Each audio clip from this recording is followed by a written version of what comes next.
Mambo vipi? Mimi naitwa Abdurrahman na ni reporter wa Sports Alam Media kutoka hapa jijini Istanbul, Uturuki. Na leo hii story kubwa nyumbani Tanzania ni klabu ya soka Young Africans kumfukuza kocha wake Romain Folz, kocha wake ambaye wameanza wote msimu huu na amekuwa na matokeo ambayo hayaridhishi wanachama na wapenzi wa klabu ya Yanga.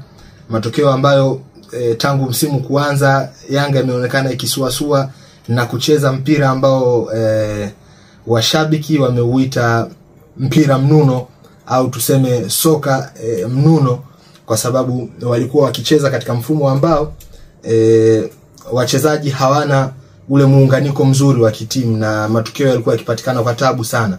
Sasa tumeshuhudia kwamba Yanga imekuwa haifanyi vizuri katika michezo yake, si ya ligi kuu tu, lakini hata jana tumeshuhudia kwenye mechi ya klabu bingwa Afrika wamepoteza kwa goli 1-0 pale nchini Malawi.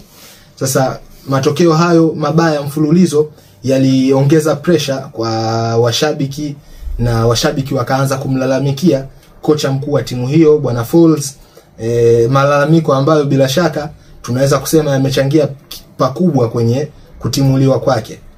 Hivi sasa Yanga iko katika kutafuta kocha mpya na inapitia kipindi kigumu. Ukitazama wapinzani wao watani wa jadi Simba wanafanya vizuri sasa hivi na wametoka kupata ushindi jioni ya leo.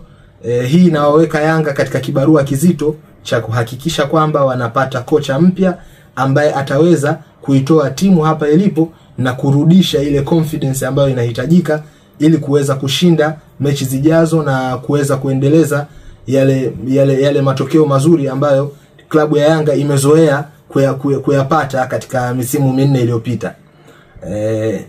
Na tukio hili la kufukuzwa kwa kocha limepokelewa kwa hisia nzuri na mashabiki wa Yanga, kwa sababu wengi wao walikuwa tayari wameshaonyeshwa kutoridhishwa na kiwango cha kocha ambacho wamekionyesha.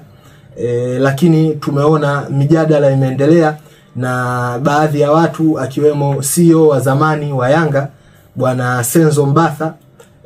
Huyu ni CEO wa zamani wa Yanga ambaye ni raia wa Afrika Kusini.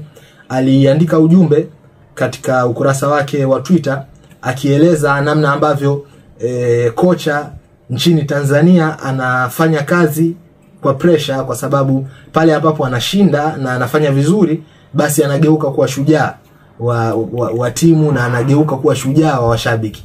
Lakini pale ambapo ana flop na anapata matokeo mabaya katika michezo ya ligi kuu au hata michezo ya kimataifa, hususan michezo ya kimataifa, basi hapo ghafla ile narrative au ile story inabadilika na anaanza kuonekana ni kocha asiyefaa na pressure inakuwa kubwa kwa viongozi waweze kumfukuza.